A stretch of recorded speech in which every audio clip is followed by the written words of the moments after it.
A visit to Eyas Landing. I am going to see Dr. Shea at Eyas Landing.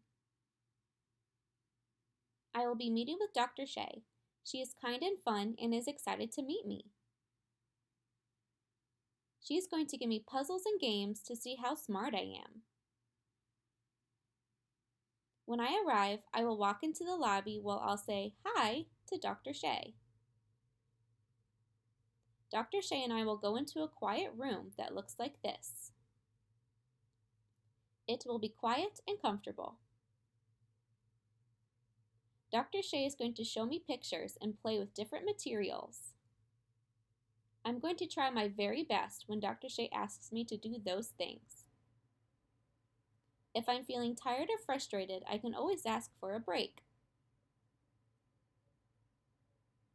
After I do some work with her, I'll get to play with her fun toys. When I'm finished, I will go home. Or I'll go back to my class. My teachers and parents will be so proud of me for trying my best.